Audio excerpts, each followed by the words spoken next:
Now I'm recording this. I'm getting you into a testimonial. People always want to see, they always see these scripted things where people are all in a suit and tie and it's scripted and you know what I mean? Yeah. Like, tell me about the challenges you've had, no, man, this is real life, right? Yeah. It's halfway through the day, you just accepted an offer, you know what I mean? So, hey, it's all good. I think it's more, people want to see the rawness, right? Yep. So I just have a couple questions and I had to twist your arm into this, right? Yeah. First off, man, congratulations. I know this is, you know what I mean? You're all smiles. I know you feel good. So I'm truly, truly excited for you, man. Yeah, it was good to actually have options, to have two of them in hand and like, which one do I go for? That was the goal too, right? To get multiple offers. So you're not pinned down on one where you're like, because honestly. Here's the funny thing. Yeah. Here's the funny thing. I reached out to the Adobe hiring manager last week and just said, hey, I haven't heard back from the recruiter for weeks. Last I heard was 5 weeks ago that she was going to give me an update in a week.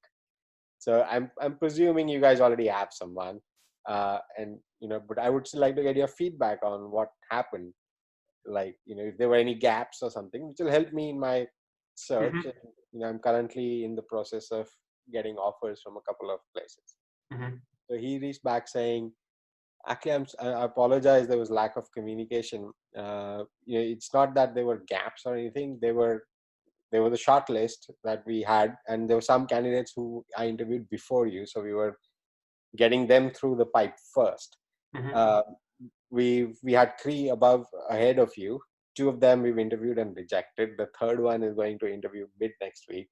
And if that doesn't work out, next one we're going to ping is you. Hey, welcome to large organizations where it takes forever to make a decision. You know what I mean? So, hey, I remember when we first... He said, don't stop the progress for your roles, but, we might be pinging you in a week or 2. And like, fine. I know that's the same thing that actually happened to Pam too. So it's crazy when you're doing so much activity to get your next offer, stuff like comes up later. And hey, if someone's going to offer you more money for a more amazing opportunity, you got to take it. You know what I'm saying? Maybe. Yeah, maybe. But hey, notice when we first started working together, and we don't have to name the companies and stuff, but you were working with the company that you definitely weren't happy about. And I'll do the introduction for Hemant. So he's a senior business development master, worked at some of the largest organizations in the world, been super, super successful, right? But found himself in an organization where, honestly, it was a very large organization. We'll keep them nameless, but there's still, what wasn't working for you, man? So actually, in the last one that I joined, the opportunity was really good. The domain was new, so I really wanted to move into a new domain. But somehow after I joined, I didn't quite like the way the company operated. Mm-hmm. It was hard for me to be comfortable in an environment where things were not in the right direction, not fair. And for all purposes, even though I caught him at a bad time, what were you making there? You were making a lot of money, right? Yeah. Making, so the money was good. 300,000 or something like that with bonuses. Yeah, total comp was close to 300K. Yeah. Mm-hmm. But the way the company was operating and treating its employees, including me, it just wasn't working for me. So I had to really make a choice between, the money is good. I'm away from family, but I tried it for 6 months. That time, the decision time was there, whether I move my family now or I don't. Yeah. And if I wasn't comfortable and actually going through, I didn't share this with you, but I actually started going to a psychotherapist as well. It became that bad. Yeah. So at that point, I made a choice. I remember when we first started working together, you were like, hey, I need to do this as soon as possible. But maybe like a month later, you called me and you're like, hey, Tim, I quit today. Yeah. Right? It was. So if you're watching this and, you're at an organization, you know what I mean? Like you can be pushed over the edge where you're like, dude, I'm done. Yeah, exactly. So, at the point, it was a choice between mental health versus and the daily stress of dragging myself to the office. Yeah. Versus yeah, taking a break, getting my mind cleared, and just finding the next thing. Yeah. So why did you decide to work with me? What was like, hey, I want to work with this guy to help me, to assist me? So initially, I reached out to you for just a resume Mm-hmm. update, right? But when we chatted, the way you explained the 3-month course, and I helped you. My biggest problem in the US was I was only 4 years in the US, so my network in the United States was low. Had I been trying to look for a job in Europe, it probably would have been easier because I'd worked there 16 years. Mm-hmm. So I had a better network. But in the US, my network was not that great. So that was what caught my attention when you said, I'll help you find the right way to network with the right people. Mm-hmm. And I think that's really paid off. I've made good connections, even though I declined the other offer. I think I made a good connection with the senior people there, and even the recruiter reached out yesterday saying, hey, it was good to meet somebody who's also traveled the globe, and let's stay in touch. Opportunities may come up tomorrow, paths may cross. So that's, I hope I've built enough a network over the last 3 months that I'll be able to kind of build and sustain that network through. Yeah, that's important because we know, hey, if you're trying to get a job, it's competitive. It's going to be very hard to get it on the job boards because there's no way, all the recruiters out there, okay, there's no way a recruiter can even know what the struggles of a sales organization is, taking care of clients, the importance of it, taking care of clients at a very high level with very multi-million-dollar contracts, right? So they just aren't in a position to help you. The people that are going to help you are the people of the executive team, right? They're the ones who are going to hire you, not the recruiter. And it's hard for them to even Right. look at your resume and know what it means, right? Yeah. So struggles along the way, even working with someone, it's tough, right? What struggles did you have and how did we work through them? So there were quite a couple of things. So I think my biggest struggle was after having gone through this struggle with the last job, Mm-hmm. I was in some ways also holding myself back on reaching out to people, talking to them. I was worried about how would it look that I left the company so quickly. And so those were some of the things that were holding me back. I think you pushed me over the edge in that way, and I've started to become more comfortable in just responding to people's articles and then reaching out to them and saying, hey, I saw this article, this was great, let's connect. And I knew even last week after getting the offer, I've connected to 3 or 4 people by that route. So like a little bit of the LinkedIn strategy, right? To get some attention. Right. Yeah, so and by the way, so we're working through it. You got a couple offers in. We talked about salary and negotiation. And the good news is you were able to get an extra 30K, an extra 10K sign-on bonus. How do you show up as that consultant after you've kind of been beat down a little bit, right? Kind of frustrated. How do you get to that first or second or third offer and say, hey, I like what you guys have, but I need more money? Yeah, so what they had offered was actually not bad. It was pretty good. But I used the fact that I used my last role's salary. This is what I was making. And previously, when I was working for the very large organization, this is what I was making, including the stock and everything. So for you, it's just very logical, right? Like this is very logical.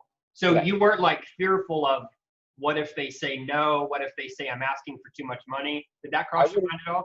I wouldn't say that you would never be fearful. I think you would be.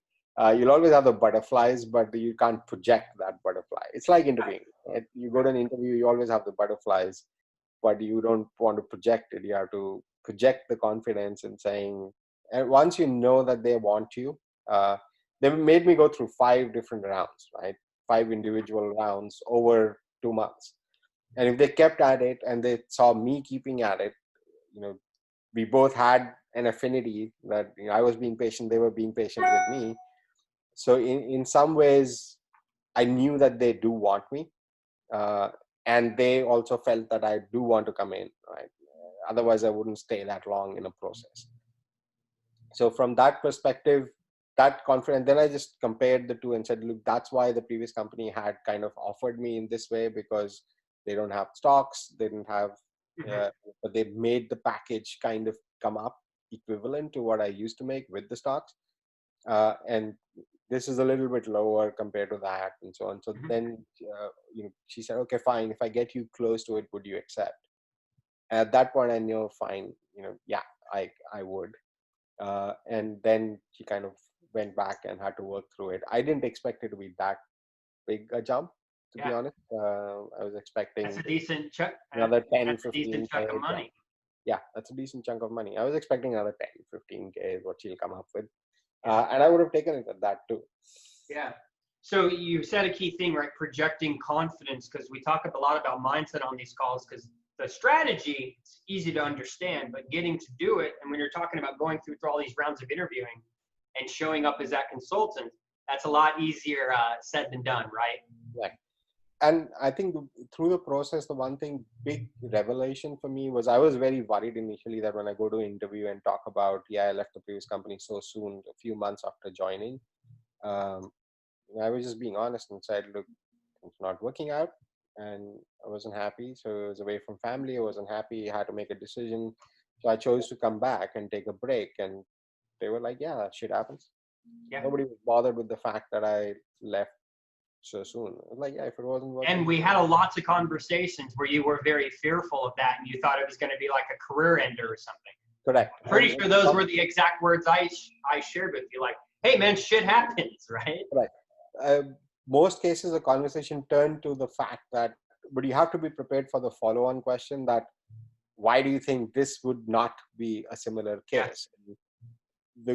What went to my advantage was, wherever I was interviewing here and now was more in my line of work, was back in the tech industry, not in totally different new domain. So that I could use that and say, this is a domain where I'm more comfortable with. I've heard good things about you. Plus I had referrals in. So, I've heard good things about the company. So you talk about why this company is a lot better. One of them even asked me, if you were able to do something in your life again, what would you do differently? And I use the same previous company's example. I would have researched them better before I went and joined them in, all the way across the country, and it was fine. Awesome. Nobody was really bothered. They did try to probe into it, at what really happened, but not into the details, but they were more trying to probe into the fact that it shouldn't kind of repeat itself. But after they were comfortable with that, nobody was really bothered that he left so soon. Yeah, you spend a lot of time getting on these interviews, and you need to make sure when you're in front of those right people, man, that you know what to say, because if not, you just wasted a tremendous amount of time. What advice would you have of someone who's struggling out there, right? Who's applying on job boards, not getting callbacks, going on interviews, not getting offers? Like, at what point do you say, hey man, you might need some help? So I would say start early. Start when you are starting to think about the shift and think about looking for something new. It's better to start at that time, because the process builds up over time. The initially it's a lot of reaching out, pushing out. The returns come a bit later, so it takes, depending on the level and position you are in the organization versus in your career stage. If you're very early, it might happen faster, but if you are at like my kind of stage, mid-career, late 40s, it'll take at least 3 months. Yeah. So for the the return to come, because the number of conversations you need to have, the reach outs, not everybody will respond. Don't get disheartened, keep pushing. My data, I was trying to track the data, I would think 1 out of 10 to 15 is the ratio of responses you'll get. Yeah. So we have the group community here, which you got to see Pam and Chris and everyone else hired, now Evelyn hired. That helped a lot too, because if you're out there doing this alone, it's like yourself. No one's responding to you. You're like, oh man, you could easily end up in a mental facility going that way, right? And then you start questioning what's even possible. Like, do I need to take a step down? Do I need to do this? Yeah, and so that really helped, because everybody else was also pushing you into doing. There were people who were sharing ideas. I tried this, I tried that. uh, people were building up on each other's activity as well, and we were learning from each other too. Like from Pam, I learned a few tactics from her, and the other fact was the whole group could help each other. So like Pam and me connected pretty early on LinkedIn, so I wrote an article, she added on to that and shared it. She wrote something, I shared it. So that way we were able to leverage our networks to build our network as well. Awesome. Well, hey, brother, thanks so much. It was a pleasure working with you, and I wish you the best of luck.